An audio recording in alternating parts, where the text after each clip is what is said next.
All right, we're live. It's about to kick in. There we go. Live stream Thursday with Robert Showtime Garcia in the house. Pretty excited here. And we got to go live on Instagram. I'm going to do one thing. So hold on a second. That's going to go black for a second. Just to get this working. There you go. Oh, the audio is still on. They can still hear us.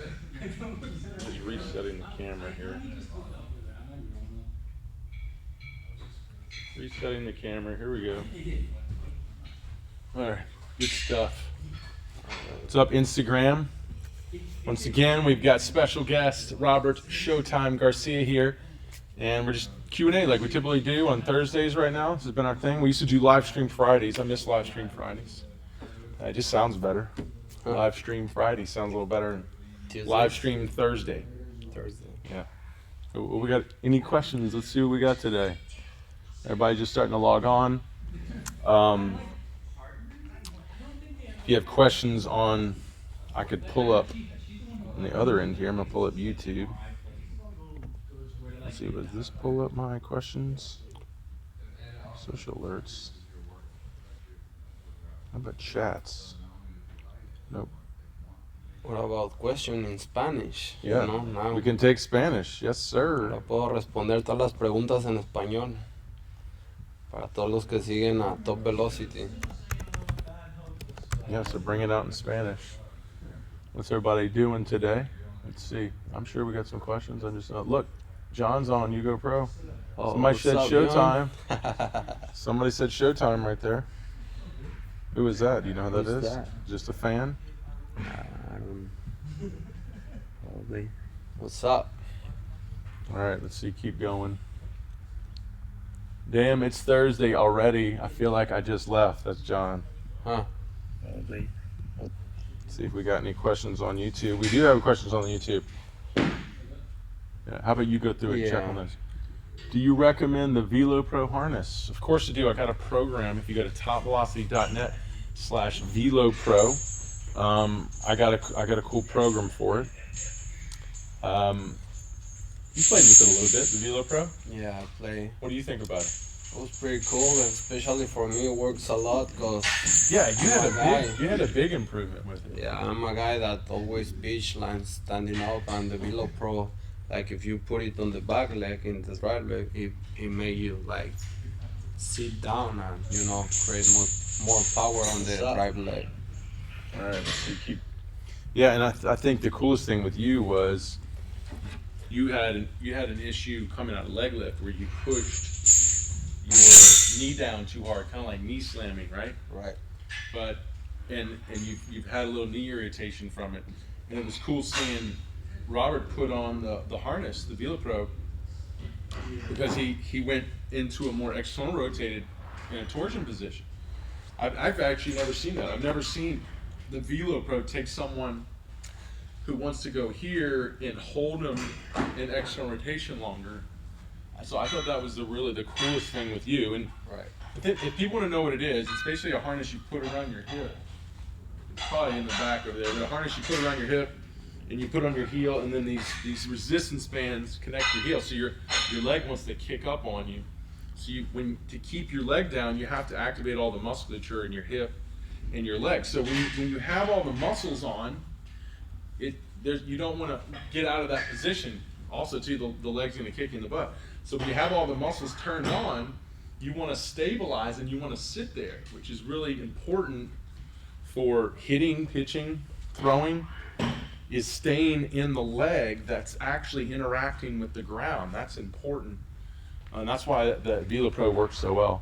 And also you can put it on the front leg for those guys that have problems like me, creating stability, Yeah, and I have it where you can wear it and you can hook it to this harness around your elbow and you can actually pull back against it. I need to show you that. You can actually create separation with it. Well, look what John said. Showtime, get your popcorn ready. Get your popcorn ready for the show. There we go. How many times a week should a pitcher work out, and how to work out. So a pitcher should work out in the off season 4 to 5 days a week. The weekends is a good day to recover. Now, how you're working out is also important. In season, you can work out 2, maybe 3 times a week. It depends what you are. If you're a relief pitcher, actually it's harder to work out when you're a relief pitcher because you're game ready all the time, right? And you never know when you're going to go pitch. in, right? But as a starting pitcher, it's a little bit easier because I'm every 5 days or I'm every 7 days if I'm in college. So you know how to get that, the time you have to prepare for it. So, you might be able to do 3 days. I mean, it's a little bit harder to do 3 days, 2 easy. But when you're that relief pitcher, it's like whenever you're probably not going to pitch the next day. If you're in pro ball, then you're going to lift that night. Now, if you're a relief pitcher in college, you got a lot more time. Right. So Did you relief in college at all? Or no? Well, I was a closer on HCC my last year, and then when I went to FIU, I was the first year I was long relief, and last year I was starter. So, You were starter last year? Yeah. What was that like being relief pitcher for so long and then going to starter? Well, the thing is, like, it's a long story, but my junior year I only threw like 6 innings, so I left school and they hire a new coach that he knows me, Melendez, Puerto Rican guy. So I did all my years I walk on, like I try out. So it was crazy because I walk on like my last year. My senior year I walk on and I become the Friday guy after I beat UM, so it's University of Miami. Yeah, Miami. Yeah. Okay, yeah. So after that I become the Friday guy from being a walk on my senior year. So That's huge. pretty cool journey. And now tell them where you've been playing for the past, how many years you've been playing pro ball? Yeah, so after my senior year in college, I got drafted pick number 1 for Naranjeros de Hermosillo in winter ball. So I came to Mexico City, and then from there I signed with Tigres de Quintana Roo, and that's like the Mexican summer ball. And I played there for a year and a half, and this year half of the season, on winter after I was playing with the Tigres, I got called to go to Australia to play with the Bear Hits. I was coming here to train the winter, but then I got this opportunity to go to Australia. So I took it and have a lot of fun there, good baseball there, and then just came back to Tigres like this year on the spring training. I was supposed to be the 5th starter, but my velo dropped to 86. So That's what he's working on. Yeah, that's where I struggle. So when we were talking about pitchers lifting 4 to 5 days a week in the off season, couple days a week in season, the lifting ideally in the off season because either way, like starters now don't go like they used to. Starters are like 5-6 innings. Relief pitchers are 1 or 2.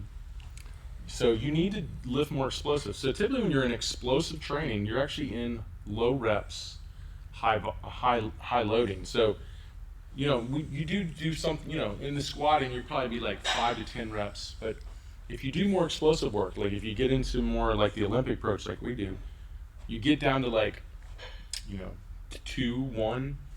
I'd say on average you probably have 4 reps, 3 to 4 reps on average. Sorry, Instagram is struggling right now. Reconnecting. So I think that answers your question. Let's see if we can Instagram up so we can get our questions back. But I have a YouTube question. Is behind the neck press dangerous? So we had that question the other day and I didn't answer it. It's a good question. So is behind the neck press dangerous? And I wish that Instagram would kick back up. Come on. I don't have much cellular signal. Let's see. Use cellular data. Maybe you should. Is yours still connected on there? No. Yeah, right.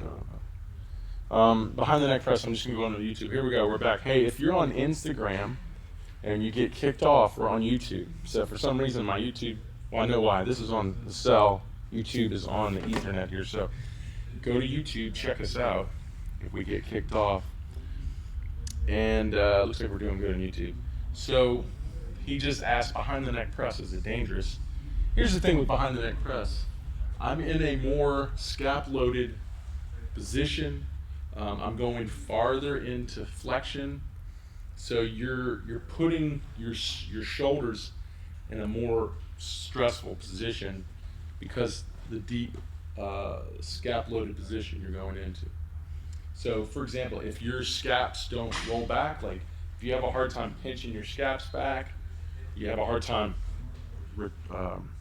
downwardly rotating them to pull them back, and you're still kind of in a forward rolled or forward tilted position, like more protracted, and you're going back there, you're going to experience more impingements, basically where the rotator cuff digs into your shoulder, or the clavicle digs into your shoulder. So that's where it can be dangerous. If you don't have a lot of shoulder mobility or even stability, yeah, it could injure you. But here's the thing, like, and this is typical baseball. If I'm going to tell you, going back here with some weight could injure you, that doesn't mean you should, as far as the way I look at things, that doesn't mean you should avoid that. Because avoiding something is leaving it alone and leaving it the way it is.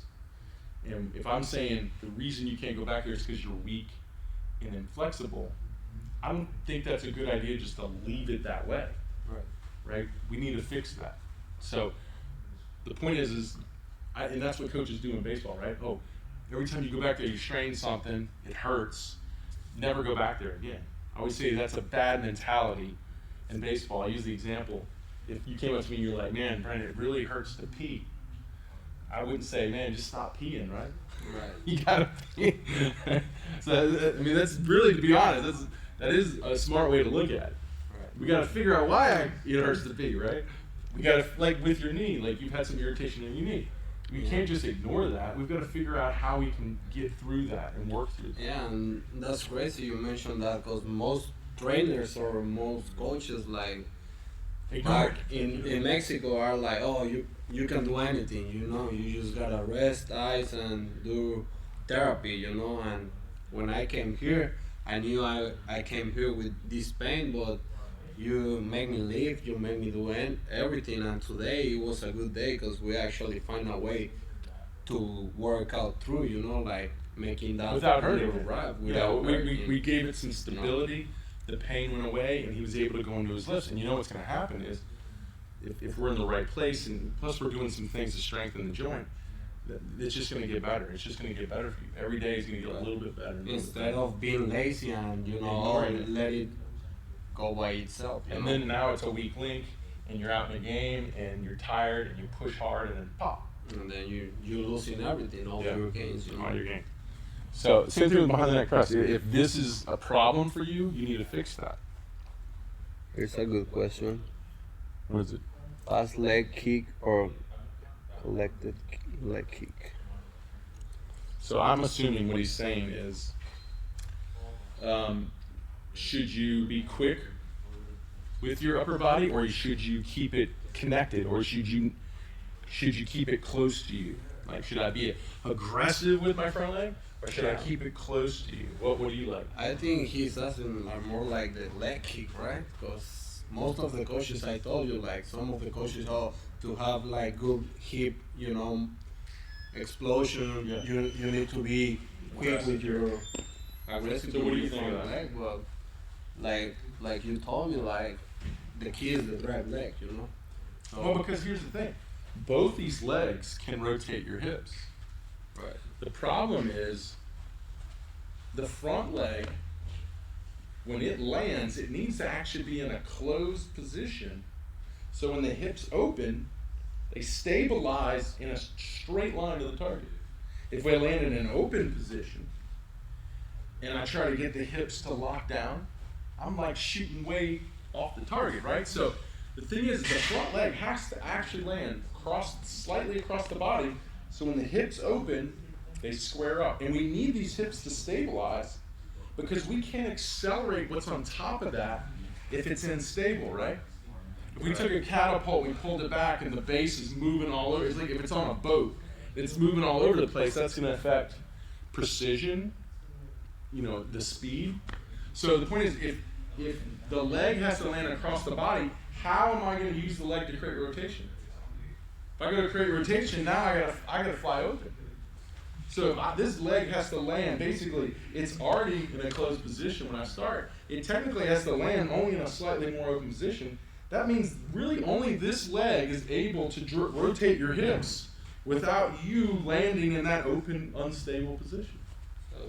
So you can't do this. It's going to take away your front foot position. I mean, it has everything to do with timing, when to open that front leg, and it all depends on your delivery, If you're a slow guy and a fast leg, it won't work, But if you're fast, if you have a fast leg and you have a fast back leg to catch up with it, that will make sense. As long as you land in that closed position. Right. So, let's see. Saludos desde Colombia. You got some Spanish yet? Yeah. Are you saying hello from Colombia? Colombia.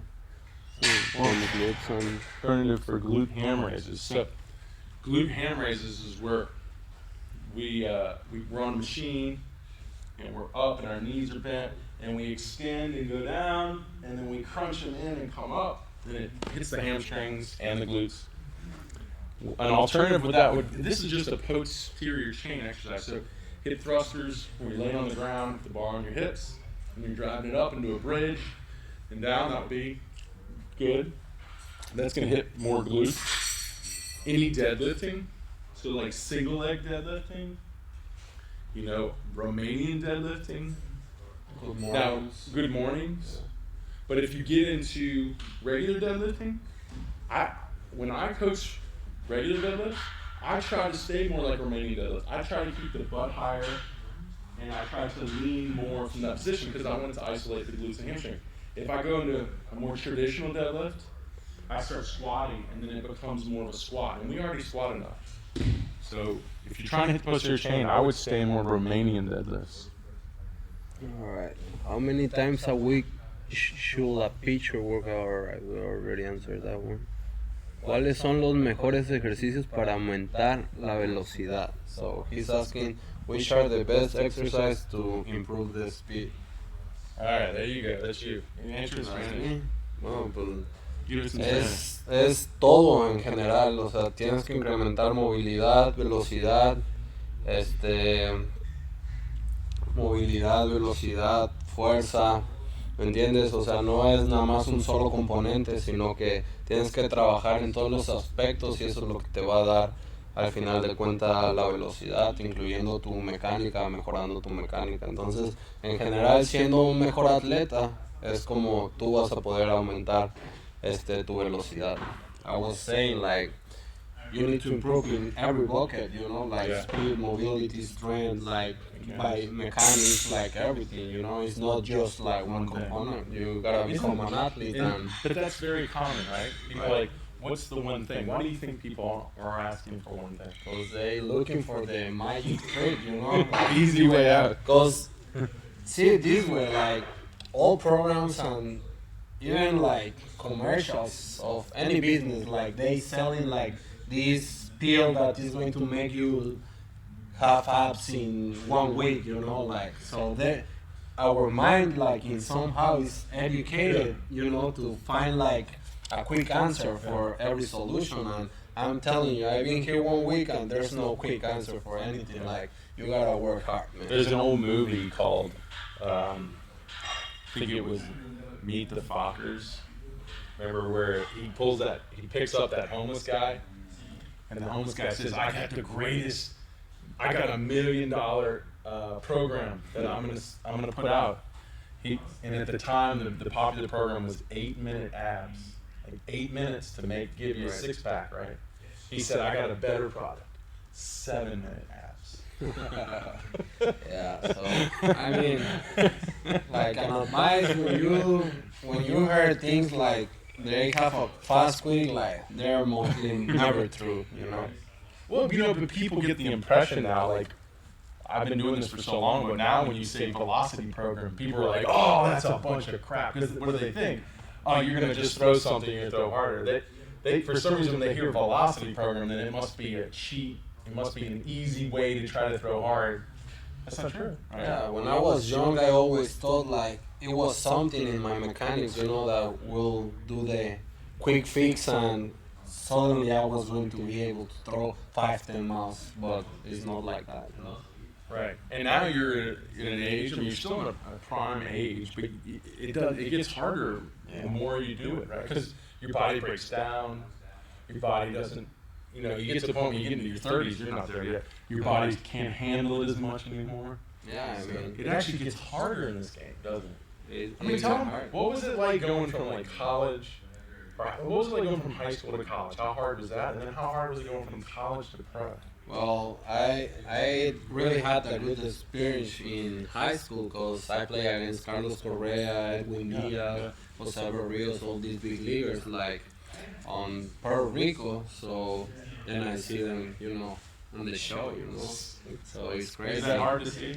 I mean, it's like nothing is impossible, Because I used to play against those guys, So. And you had success. And I had success against those guys, So it's crazy now to see them. So that just motivates me more, Like if they can be there, anyone can. But it's hard. It's not easy, right? Each level get harder. Each level get more committed. But it's what we're talking about. Like you gotta have a big purpose of doing this, like a big goal, because it's just get harder and harder.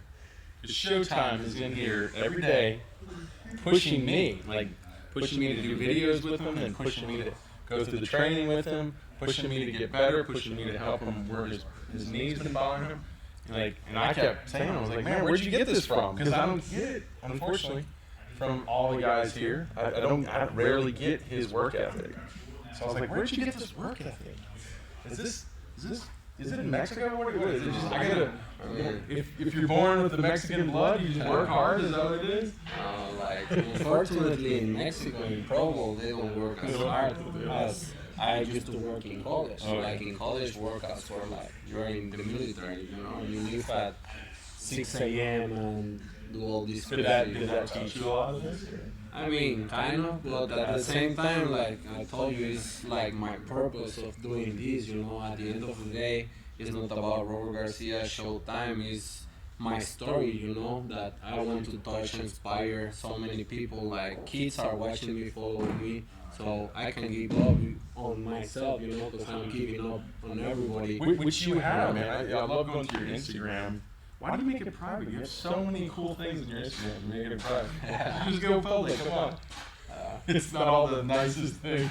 There's some difference on there, but no, I mean, on there you got you on Mexican TV. Like that was pretty cool. Yeah, that's when I make the Showtime Yes. t-shirts. Yeah. You got to learn his story of Showtime, and also too, he's got pictures of all his fans, like one of his T-shirts, and so this guy's. It's really cool to see his career in Mexico, and I mean all over, and here in America too. And in Australia too. Yeah, Been all over the world. You have, man. I love it. All right. Let's see. My high school coaches recommended me to take a break from doing the throwing drill for about a month, either during January or December. I was wondering what should I do. So let me ask you that question. Well, you see all these big league players like Chapman. I just see like Chapman. He just finished like the season, and a week later he was already in the gym posting videos working out. Like what does that tell you? Right, and I mean, I heard great stories in my era of like Nolan Ryan, right after his no-hitter, the next morning, like up at 6 o'clock training after his no-hitter, and you think and I think he was celebrating all night, and he still got up, So here's the thing. I mean, throwing wise, ASMI says don't throw more than 8 months out of the year. You're 5 times more likely to have injury. So to me, that means like high stress throwing, like game throwing. And the thing is we can be in that kind of high stress throwing in our off-season training when we're doing like extreme stuff, like running guns, maximum long toss. Like anytime in training where I'm just trying to max out what my arm can do, I don't want to be in that in an off season. And that's what we've created here was, how can we take the stress off our arms, but still work on the mechanics without all the stress, so we can get in the weight room and get bigger, stronger, faster. Right. So I think, here's the thing. Your coach wants to take a month off. I mean, it's fine from throwing, but it's probably better kind of like what we do, where we still do the med ball throws. If you don't want to do the target throws, it's fine, but the med ball throws will keep your mechanics there so they don't get worse. It'll keep you putting work on your legs and your trunk to get better, and it'll take some of the stress off your arm. You're going to have to slowly ramp it up once you start to come back. That's the one thing, be careful when you take time off from throwing, that you don't just jump right back into it, because that's traumatic for your arm. You need to slowly build it back up. So like what we would do is going into our throwing drills, we just start off nice and easy for a few days, and then slowly start to pick up the intensity. So always be working out, there's called active and passive workouts, so you gotta be always like doing something.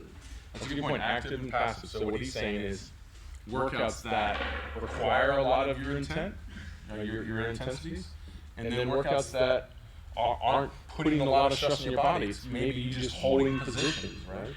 Or are you just maybe even visualizing things? I think you're making a point. You can always do something, right? And that doesn't have to mean you're killing your arm, right? Here you go. You want to find one there? I'm going to find one there.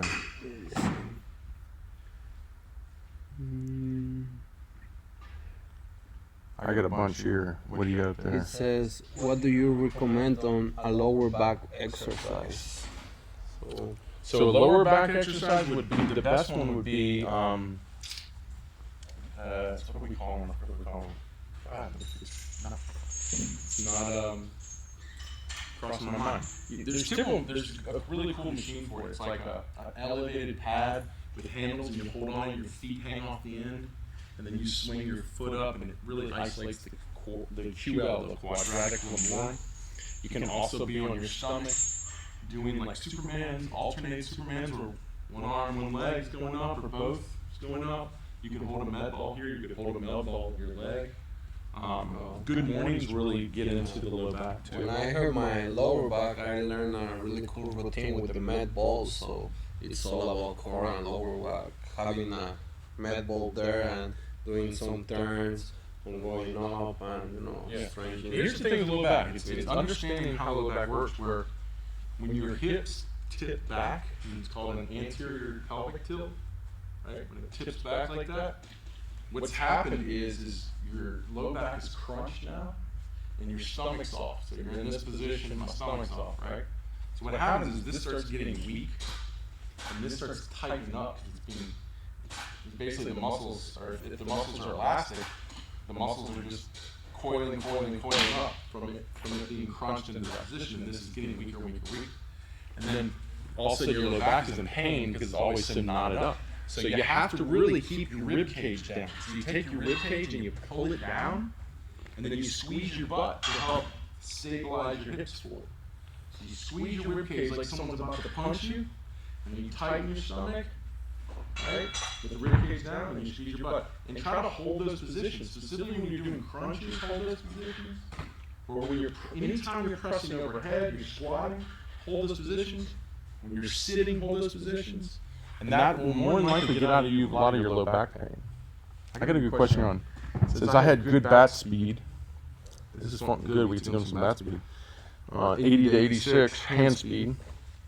30 to 36. And time to impact 0.9 or 0.09 to 0.1. But I swing at about 10 degrees at the ball rather than up at the ball, or negative 10 degrees. What do you think this is? So good, I get to hitting one. I don't get to do this. So like with the swing, if you're coming basically saying more down to the ball, you're probably pushing your arms ahead of your hips.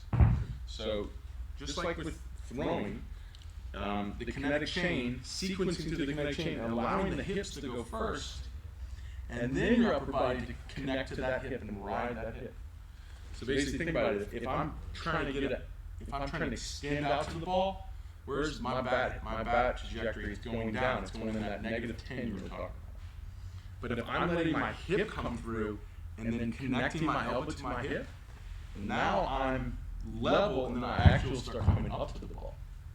So it's because you're not connecting to your hip. You're just casting to the ball or chopping to the ball. You're not driving your hip, connecting to your hip, and letting that ride back it through. That's what we teach in the ground force torque hitting program. If you want to check that out, topvelocity.net/GFT.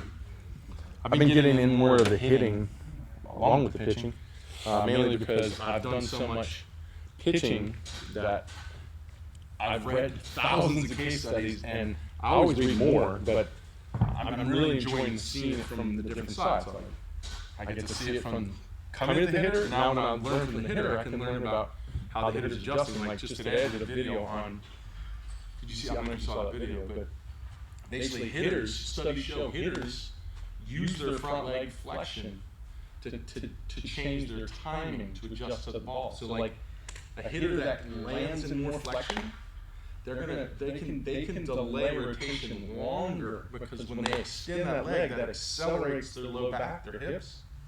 And that's usually when they're swinging, right? So if they land in more flexion, they have more time to adjust to an off-speed pitch. So they can wait and then accelerate and hit that off-speed pitch.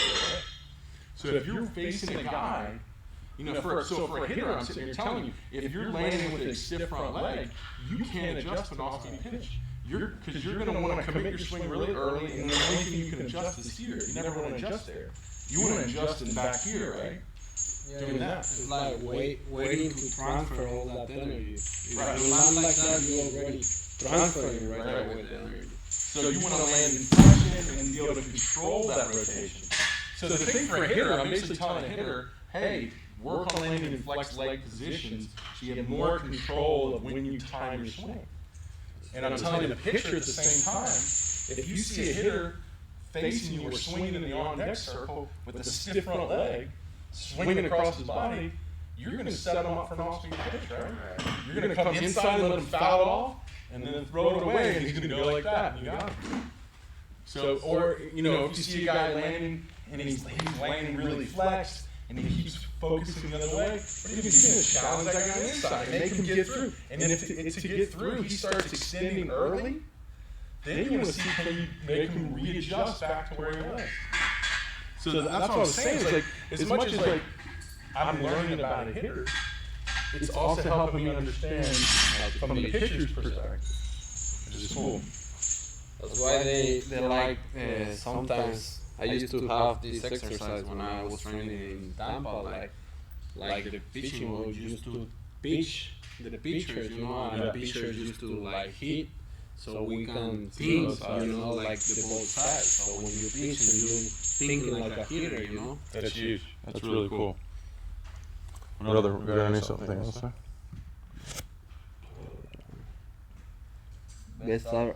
Best advice for playing in Mexican League. There you go.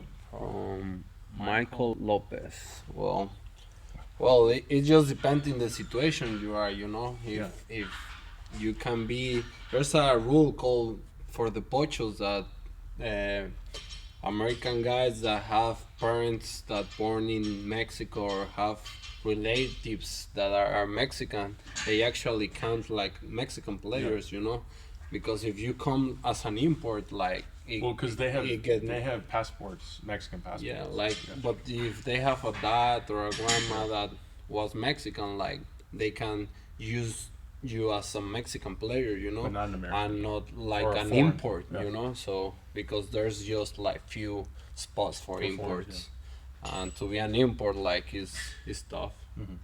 Yeah. But how So do the you best get seen advice, over there? I heard a lot of guys that they go independent ball and they scout a lot of players from independent ball. Like most imports that I play in my team were like from independent ball, so that's a good start, Were they talented? Yeah, Talented? they were talented. Were they as talented or more talented? Let's As say the Mexican players. I mean, was there a higher requirement because there was a few of them, so they typically were trying to find better guys? Yeah, they just find the best of independent ball, and So the point is, if they're going to go and play independent ball to get the Mexican League, it's a pretty high standard. You gotta put some good numbers, Okay. And like you said, like if they have major league, Oh, if time, you have I mean, major yeah. league time, that make it easy, you know. Patrick Andrews, top velocity has changed my game.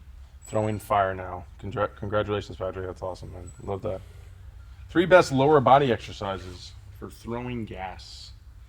3 best lower body exercises. So anything explosive is going to be big. We like the Olympic lifts, plyometrics too. Anything explosive is going to make you more explosive. But also too, the mobility, like the Rotex, right? Being able to get into full strides and to be able to move into all these highly mobile positions, right? That's really important.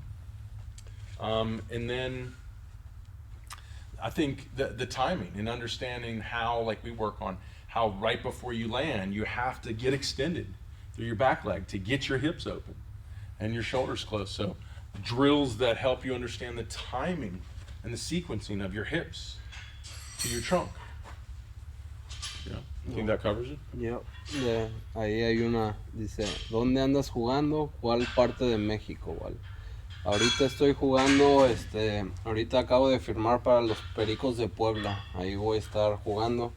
Reporto en Sprint Training, va a ser en Los Ángeles, California, del 15 al 20 de febrero. Y la temporada empieza hasta abril. So you're basically telling them when you're going to be. Yeah, he's spring just training? asking like what team I play in. So you're playing for the. Pericos de basically- Pueblas. Oh, that's who you're playing for? Yeah. And spring training is going to be in LA. LA this year. Yeah. That's what I know so far. How do you engage your whole lower body when pitching? What do you want to say on that one? That's a good question. How do you engage your whole lower body when pitching? Well, you really need to understand how does the drive leg, works, and how to get in these good low positions so you can generate all the power, and then after generating the power, how to stop that power with the front leg. So, like you say, the stride is mostly, 3/4 of the pitching delivery. Yeah, 3/4 of your delivery. Yeah, so most of your time is there. So you really, that's what you're saying. That's really important when you spend most of your time through that movement. Right. And like you were saying, like you really got to learn this leg. Like, what can this leg do? Can you sit into this hip, balancing on one leg all the way out here? If you can't sit there and you just want to collapse, or you're too tight, you're gonna have a hard time really getting into your lower half, because your force vectors, your ankle to knees, if they don't get linear, or they start pointing the other way, then your forces aren't gonna go this way. They're gonna want to go this way, right? If I start pushing, I'm jumping up. But watch, the farther they get out, I'm not jumping up anymore. Now I'm moving back and forth. Specifically, if I push back to one leg to the other, like if I'm pushing here, I'm kind of running. But watch when I get out here, it starts moving me sideways and moving me that way, right? So the point is, if you can't load for a long enough time in this hip, you'll never get in a position to push away and accelerate where you're going. Yeah, right? You gotta understand like the force vector. You gotta be pointing to the home plate, not to the sky. If not, you're just going to be kind of like what you've always been challenged with. You're going to kind of like want to hop or something, and then it's just a lot of upper body. Losing energy. You see, I've been doing my studies on your book. Yeah, you have, right? Guys that have the online program, are they able to attend open gym? Like No, you need to upgrade to the camp. So if you have the online program, there's an upgrade in your online. There's a module that says upgrade. You get a coupon code that adds what you already spent. So if you spent the $500 for the program, it applies that back, and then you upgrade to the camp.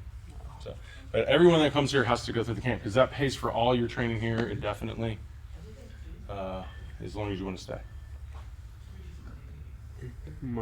This is a good one.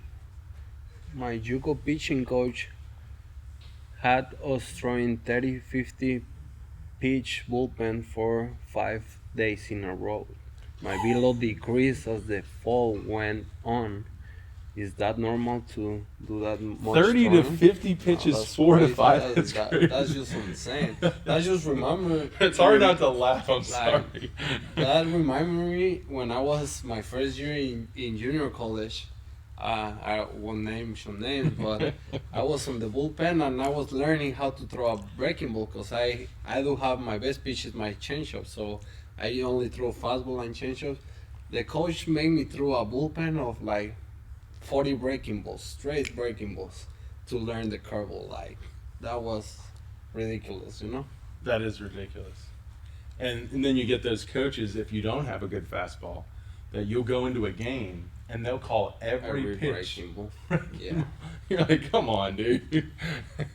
But no, that's not normal, and I wouldn't recommend that. No. Um, you know, I mean, you would go to the studies. You know, the studies show if you throw, I can't remember the pitch limit. I don't think it was much.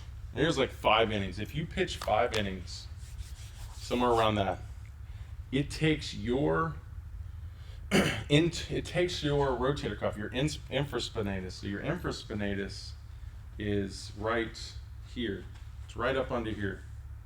It takes your, well, more up under there. You know, you ever get that where someone digs in there and it feels like it's going to explode? Like sore? Yeah. It takes your infraspinatus, which is the back muscle on your rotator cuff, 4 days to recover after throwing about 5 innings. 4 days it takes it to recover. So if you just keep throwing every day and every day and every day, I mean, of course, you know, those who are used to more volume of throwing can probably handle more stress. They'll recover quicker, but I mean, that's ridiculous. 4 to 5 days of excessive throwing. I mean, if your velo is like 4 or 5 miles an hour down, that'll tell you how good it is for you, right? Yeah. Your arm's literally falling off at that point. Oh, the guys answer him. That's not normal, bro. Yeah. Any tips for forward trunk tilt? To get more forward trunk Yeah. tilt. I was talking to Koto about that today. There's so many factors involved in moving your trunk, okay? When you hit front foot, you have to have enough momentum down the mound, so when you hit front foot, the trunk wants to take that energy. So if you don't have enough momentum, it's not going to want to go. Your front leg needs to be able to stop all that momentum, so it wants to transfer. Then your front leg can actually push back, and that actually can push it as well. Like you'll see guys that don't really move down the mound that aggressively, and then they just overdrive their front leg. That's another factor.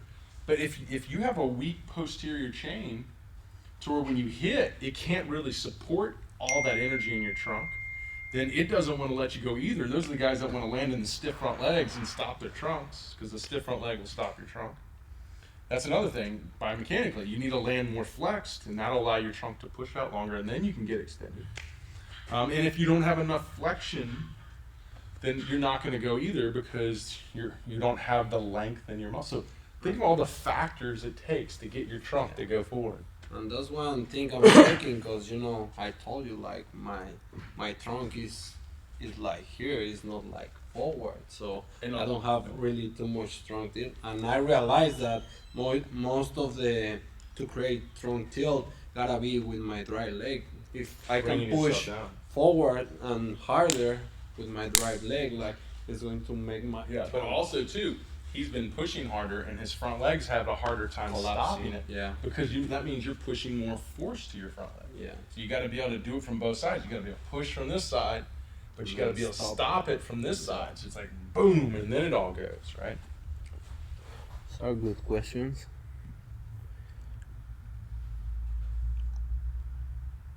This guy says, after the first weekend of camp, when you come back for the second time, what do you work on? So we have programs. So when you come to the camp, it gets you prepared and analyzed and evaluated for the programs that you will follow every day through the rest of your career. So guys come back to continue through the programs that they've already been doing at home. So you can either do them here after the camp, you can go home and do them, you can come back and do them, you can stay here and do them. Like, the point is you're in a program. This one is like for young kids. It says, will you suggest any adjustment to 3x drills when working with younger kids, 6 to 9 years old? So we have a beginner program, and in the beginner program, we have these simple drills like teaching the arm in an open chest position to go back and forth, supinate, pronate. We do that with footballs too, which is pretty cool. Because a lot of kids just want to rotate, right? They want to spin, and a lot of their arms are doing this. So we're teaching them how to go forward, right? And that's the external rotation, internal rotation, pronation movements. We start teaching them that. Then we can do things where we teach them, a big component here is getting extended, triple extended before you land. So 3x before front push strike, just not even throwing, just learning how to push your leg, fall and push your leg through before you land that, push your hips up. Then we do the bounce, my favorite one, the 3x bounce, where you actually swivel your hip and you pull your shoulders back. So you sit here and you do this, which is funny. At the Cowboys game the other day, you had Dak Prescott. They post everything of him doing it. He was going through the field, going like, driving his hip, and then like shifting his position, driving his hip, shifting his position, driving his hip. I mean, he was way better at it than me. He was doing the same thing, like feeling the hips open, shoulders closed, hips open, shoulders closed. That's a key part of it. Like golf, they call it the X factor. We call it hip to shoulder separation. Even with hitting, the separation component is important. The good thing about teaching young kids is like as younger you are, like is more coachable, and it will get better habits, so Because it's you're building the foundation. Once you are older, it's harder and harder because you've been doing these bad reps and bad mechanics, and your body's used to bad habits that first of all you need to go back. Unlearn, yeah. Yeah, so They say actually, here's a great example. This will blow your mind. So this guy, he has a YouTube channel and he teaches you how things work. And he had a scientist take a bicycle and reverse the handlebars. So basically when you were on the bicycle, if you turned it this way, it went that way. And if you turned it that way, it went that way. And he got it immediately and he couldn't ride it. And he told the guy who made it, he's like, did you have anyone who could ride this? And no one could ride it. So the guy decided to go around the world and see if anyone could ride it. And he went around the world and no one could ride it. It just messes with your brain where when you get on it, for you to have to tell yourself, no, go the other way, it's too slow. At that point, you already fall. So he said, I'm going to practice every day, 5 minutes a day, to see if I can ride this bike. Guess how many days it took him until he could ride the bike? oh man, 21. 85 days. Took him 85 days to ride the bike. And then he said, I think it was 85 days. It was something, actually, no, it wasn't 85 days. I'm messing up. It was 8 months. So what is 8 months? It might even be 85 days. Took him 8 months to ride the bike. But the cool thing was, when he went back to riding it normal, he couldn't ride it again. Guess how long it took him to get back to riding it the normal way? At the same time? 2 weeks. 2 weeks? But that tells you something. When you have to go back and learn something you already did, it's quick. Right. But when you have to learn something from an opposite way, it takes really long. Right. So it's like if you're a pitcher and you used to do it really well, but you got into some bad habits. Well, that's easy. That's an easy fix. But if you've been doing something wrong your whole life and you have to learn the other way, that's the 8 month to fix it. That sounds like when they give me the rental car in Australia, that I have to learn 8 drive months. the other way. And Well, tell them you got in a major accident. yeah, I crashed I'm surprised you didn't get destroyed, dude. All right, what else we got here?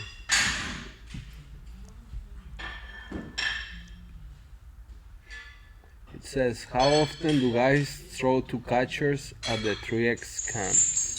We actually rarely have a catcher here. We more than likely, we just have a target and we have a screen. I'll take catchers. I just rarely get any catchers in Louisiana that want to come and catch. That must be for the preseason, Yeah, right. So, I mean, if we want to get into catchers and we want to work on locations and communicate with the catcher, that's preseason, and I typically don't have guys here in the preseasons. I do sometimes, but not very typically do I have guys here in the preseasons.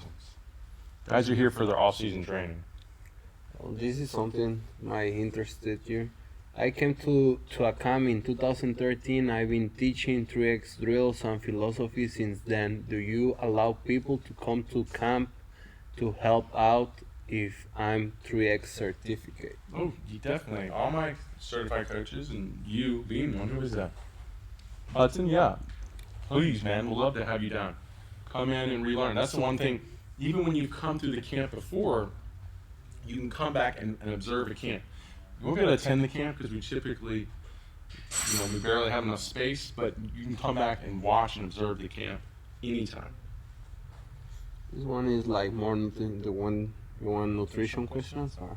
Yeah, I can do it. If I'm short on calories, is it worse to grab fast food for quick calories or just find something small that is So here's the thing.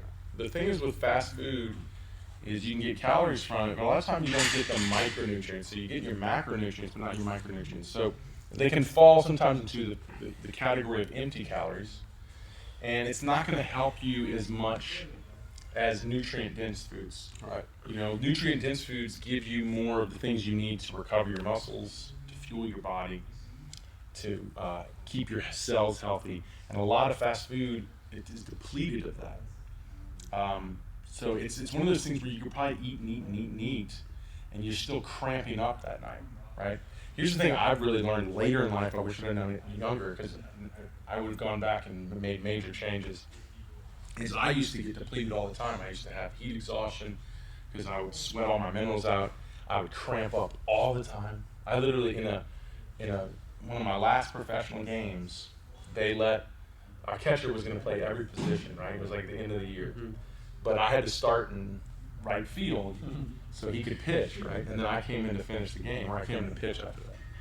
Well, I went from right field, and I made a diving catch. I took in a bat, and then I go in and I pitch, and I'm like 5 innings into pitching, and I just start going into full-blown cramping. Like, I'm cramping under my rib cage, cramping everywhere. And I'm barely get off the field. They're literally dragging me off the field. And a lot of that is I didn't eat enough that day. So I'm the guy, if I don't eat enough, I start cramping up. I start feeling bad. I lose my energy. So here's the thing. If I went and ate all this fast food, it might help a little bit, but it won't be worth the same amount if I went to a grocery store and got some more high quality food. It wouldn't even be the same.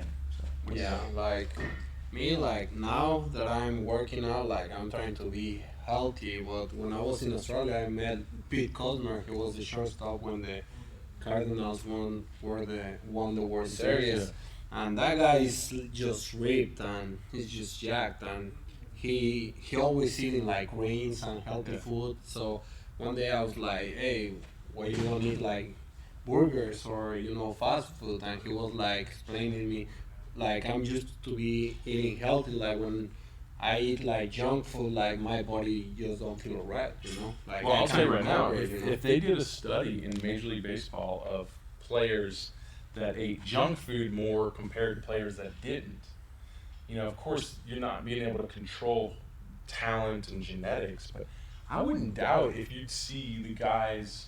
Well, I actually found a study similar to that, but I wouldn't doubt if you saw the guys that ate healthier played longer. Right. Now, there was a study that showed out of those who took supplements, they looked at athletes who took supplements, and the supplements were more like proteins and stuff like that. The ones that, I think it was like out of all the athletes they looked at, like 40% took supplements. And it happened to be like 90% of those who took supplements were the better athletes. So it was a profound study to say, wow, those that are really trying to focus on their nutrition are the better athletes in that study. And that was like 4,000 or 7,000 athletes were in that study. So I'm telling you, like the reason you met a guy who was very successful in Major League Ball and he's a healthy guy, there's something to do about that. It's not everything. Nutrition is key, like it's Right. key for 13-year-old lefty son, 5'3", 120 pounds. Right now, he's eating anything and everything. Any advice on his nutrition? Everybody's into nutrition right now. It's cool. I'm getting my master's in kinesiology. I'm almost done. I'm in an advanced nutrition class, so I've been dealing with this a lot. So, yeah, here's the thing: you want your 13-year-old to eat everything, but you want him to eat nutrient-dense foods. You want him to have a good split of macro and micronutrients. So you want him to eat a good amount of protein, and more protein. As close to as much protein as carbohydrates, and some good fats. But I think the hard thing with a 13-year-old, they probably want to eat a lot of carbohydrates. If you can get him, he can have his carbohydrates, but make him eat his protein first, right? You know? Well, when I was 13 years old, I only want to eat candies. Exactly, right. But so the point is when you're 13, your metabolism can eat up all those carbohydrates, but you're not getting your proteins, which is building your body. And I think your body loses like 1 to 2% of its muscle mass every day just from the metabolism. So, and if you're working out, you're losing even more than that. That's why you have to stimulate muscle mass. You know how you stimulate growing muscle mass? Oh. Well, working out does it, but you know what is more effective in stimulating muscle mass than working out? Sleeping? Well, that's a part of it, but it's called leucine. Leucine is an amino acid. It's in a branch chain amino acid. It's an essential amino acid. I mean, when you eat protein, ultimately your body will break it down, but it's probably better to actually take it as a supplement. So here's the thing. I don't like talking about supplements because most people don't eat good. You need to eat good, but it should be something on top of that you take a lot of. Like something. Thing is, you grow muscle well. If you're someone like the 13-year-old son who doesn't grow muscle well, you need to take some branch chain amino acids, get that leucine, and 20 grams a day is ideal. And his it's called muscle protein synthesis will go up 100%. The studies show. So they say working out will increase muscle protein synthesis by 40%, but they found that with leucine it'll go up another 100% on that. So if you really want to grow muscle, you work out and you take leucine in your amino acids with your muscle. Plus you eat well. The main key is like eating every 3 to 4 hours, even though you don't eat a lot, but you eat slow portion, and that make your metabolism faster, Well, here's the thing: is if your body say needs 3,000 calories to survive, and you're eating 2,500, and then you're working out, which needs another 1,000 calories on your 3,000, and you're still eating 2,500. Now, when your body consumes protein, it goes, hey man, I would love to use this protein to build my muscles, but I'm out of energy, so I'm just going to use this for energy. So it starts eating that for energy, and it doesn't rebuild your muscles. Right. So that's why you have to first eat and get to your what's called a calorie surplus, and then you can try to make sure you're balancing it out right. Am I getting enough protein? Am I getting enough protein to carbohydrates and stuff like that? This one's for you. Let's see a quick med ball separation throw, Brent. What is it? Let's see a Quick med ball separation. Man, I got so many on my Instagram of me throwing the damn thing, and I'm not warm right now, and my body doesn't like not being warm at this age.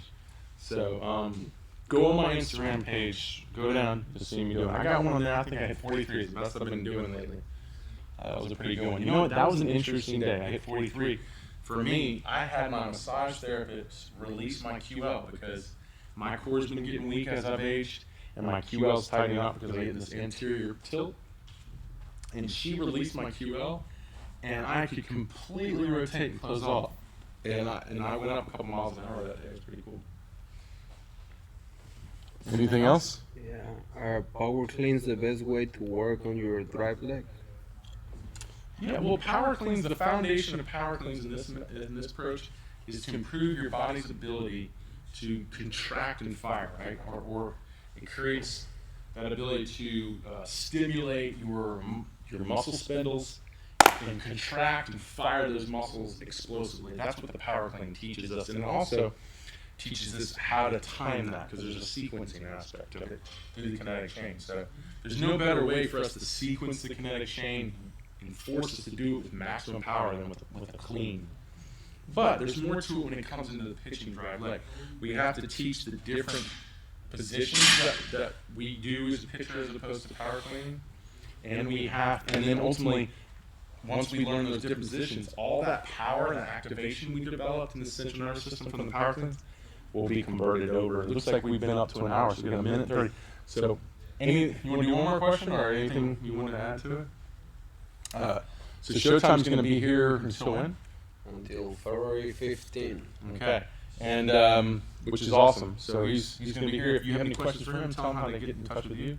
No, you can't. You're private. Can they at least try to get on with your private account or no? Yeah, sure. You might let him. So follow him and maybe he'll screen you. Make sure you're Showtime quality, right? Just remember bringing your popcorn for next episode. Because it's Showtime. That's awesome. Thanks. Yeah. All right, that's good. We'll do this next week. As look, poor connection going into it.